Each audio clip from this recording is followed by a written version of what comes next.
Ani Yesus du'amoe kabaja mirgaba torbae wanjo garbuma.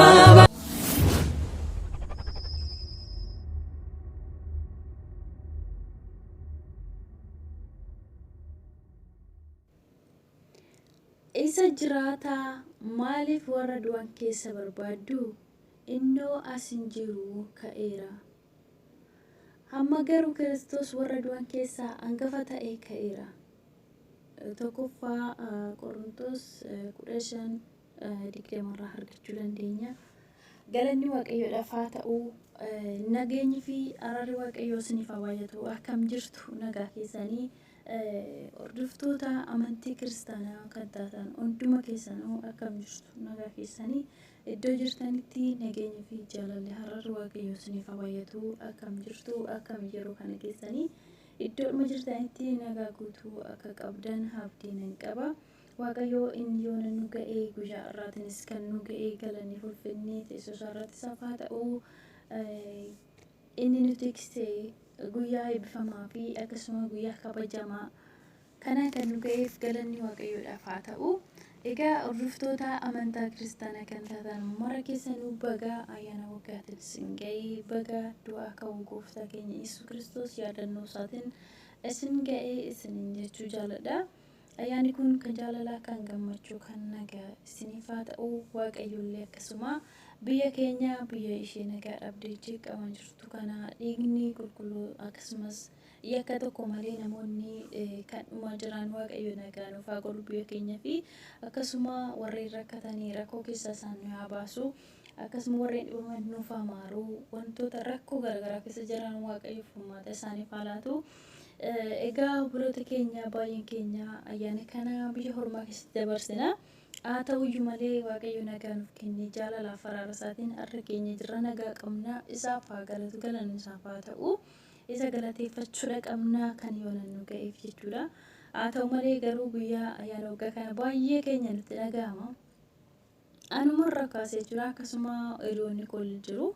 Dhugaa dubbachuudhaa fi namaatiidhaan baga geessan jedhanii kan hin boonye hin jiru. Ayyaanni waggaa hammuma dhufu warreen baay'ee isaaniitti dhaga'amu anumarra kaasee hedduudha. Kanaaf immoo dhugaadha nutti dhaga'amu. Maatii keenya keessa hin jirru. Wanti ayyaana jedhamu wanti nutti dhaga'amu hin jiru, waan ijaan argine. Akkasuma wal jajjabeessina malee wanti ayyaana nutti fakkaatuuf hin jiru jechuudha. Maaliif akka barree sanatti, akka biyya keenya sanatti hin jiru jechuudha nu bira.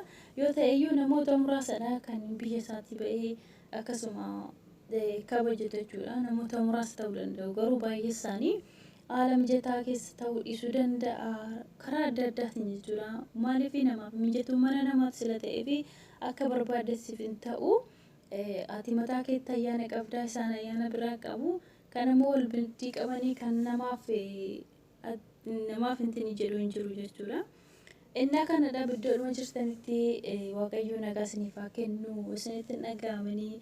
Haa ta'u malee dhugaa hedduu namatti dhaga'ama, garuu maal gochuu jirare kaayyoo keenyaaf mana baanee nutis guyyaa tokko biyya keenyatti deebinee ayyaana kana maatii keenya waliin dabarsuu ni dandeenya.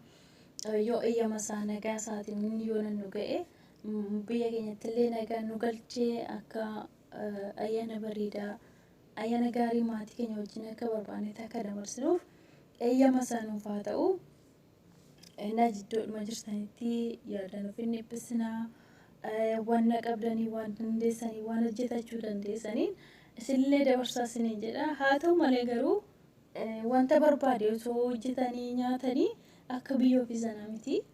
Biyya keenya keessatti waa baay'eetu hojjetama ayyaanaaf jechuudha. Dhugaa hedduu tokko jechuudha. Ayyaanni innaa dhufu baay'ee namatti tola, nama gammachiisa jechuudha. Maatiin nyaata adda addaa ni qophaa'u, wantoonni garaagaraa ni qophaa'u. Ollaan waamama, baga geessa waliin jedha, warra deeme firri wal gaafata, waa baay'eetu jira jechuudha. Innaa gaafa dhufnu immoo kunillee hin jiru, nutillee jechuudha. Warruma akkasumatti wal beeknu baga geessa waliin jenna malee maatiin keenya bilbilaniillee baga geessa warri nuun jedhan hin jiru jechuudha. Nuti bilbilee baga geessanitti hin jedhamu malee jechuudha. Innaa kanaaf nutti dhaga'amuu danda'a obboleeyyan keenya. kana garuu obsaan dabarsuudha qabna. Maaliif nutis guyyaa tokko keessa dabarree maatii keenya waliin dabarsuu dandeenya. Ooyyama waaqayyoo ta'ee jechuudha. Innaa lafuma jirtanitti of hin dhiphisinaa. Akka koo kana akkasitti hin dhaga'amne. Ana hedduu natti dhaga'ama dhugaa ayyaanni waggaa dhufu.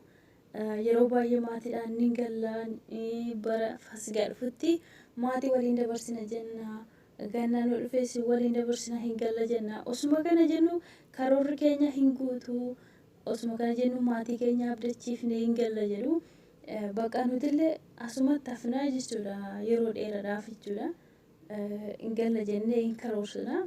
Garuu wanti karoora keenya wanti yaadne sun waan nuuf hin guunne fi dabaleetuma hojjechaa jirra. Maatii keenya ni dhufna inni isaan nu eeguu maaliif hin dhufne jedhu nuti asii wantoonni nuti yaadnu nuuf guutuu dhiisuu danda'u jechuudha. Innaa kanadha obboleeyyan keenya akkasinitti hin dhaga'amne jajjabaadhaati. Nagaa qabaachuu keessaniif waaqayyo eegumsa isaatii faraara isaatiin nu ga'e gara fuulduraatti nu ga'e akka maatii keenya wajjin kabajamnu abdii godhannee fuulduraaf gallee kaawwachuu dandeenya isin jechuu jaalladha. Egaa akkasumas warreen hordoftoota amantii musliimaa isinillee akkasuma ittiin sinaa ga'uu torbee tokko isin hafee xumuruudhaaf maaliif guyyoota muraasa tafaa jechuudha. Ittiin sinaa ga'uu isinillee guyyaa gammachuu keessan sinaa agarsiisuu isinin jedha guyyaa itti xumurattanii isin jechuu barbaada. Egaa obboleewwan koo iddoodhuma jirtanitti haala jirtan keessatti wanna qabdaniin shiroosaa ta'uu dinnichasaa ta'uu foonis jira garuu manni tokko tokko namaaf eeyyamuu dhiisuu danda'u malee hojjetatanii ta'uu waliin hiriyoota waliinis yoo ta'e kophaa keessanis yoo ta'e dabarsuu dandeessuu isiniin jedha. Isinan jaalladha isinan kabajaa. Mee baay'een keessan amma waggaa meeqadha kan isin maatii keessan irraa adda baatanii yana waggaa kophaa keessan dabarsitan? Waggaa meeqame? Waggoota hedduu warra lakkoofsitan jiraachuu danda'u. Haa ta'u malee waggaan tokkoyyuu baay'ee ulfaata. Ani garuu gama kootiin naannoo waggaa 8 ta'a jechuudha. Kan maatii koo irraa adda bahee hagayyoona Faasigaa ayyaana kamuu waliin dabarsee hin beeku jechuudha. Yaa ta'u malee garuu yeroo tokkoof galeen ture isa waliin hin dabarsine. Kanaaf maatii kiyyarraa erga adda bahee tureera. Ayyaanallee isa waliin dabarsuun baay'ee tokko yaadee jira jechuudha. Isaanillee akkasuma akka isa waliin dabarsuu yeroo baay'ee akka hin galuuf waa baay'ee jedhu. Innaa kanaaf haala hunda keessattuu yoo hundayyuu waaqayyoo heeyyama malee hin ta'u waan ta'eef homaa gochuun hin danda'amu. Hunduu heeyyama isaatii yoo inni nuuf heeyyamee kan nuti iddoodha iddootti socho'uu dandeenyu hundumtuu harka isaa jira waan ta'eef. Egaa kanaaf obboleeyyan kiyyaa isinitti dheeressi jira iddoodhuma jirtanitti nagaa ta'aa jajjabaadhaadha hin dhiphatinaadha hin yadda'inaadha isinitti hin dhaga'amini gara fuulduraatti gallee maatii keenya wajjin kabajuu dandeenya. Homaa miti jabaadhaadha karoora keessaniif kaayyoo keessanii jabaadhaadha. Cimaatii hojjedhaa wanti bira hin gaamne hin jiru. Biyya keenyatti illee gallees kabajuu ni dandeenya. Isinin jechuu barbaada.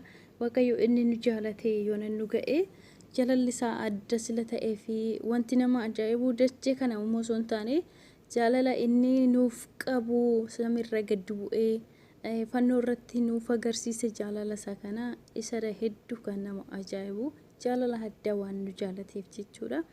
Innaa kanaaf inni immoo inni yoo nu ga'e gara fuulduraatti nu haa ga'u. Iddoodhuma jirtanitti nagaanaaf ta'a isinan jaaladha isinan kabajaa. Ayyaana gaarii isiniif haa ta'u faarsaa kana waliin turtii gaarii ayyaana bareeda. Gooftaan Yesuus yoo amoo'ee kabajame gaafa tolba'ee wanjoo garbummaa barbadeesse moo'icha ijoollee isaaf labsee. Gooftaan Yesuus yoo amoo'ee kabajame gaafa tolba'ee wanjoo garbummaa barbadeesse moo'icha ijoollee isaaf labsee.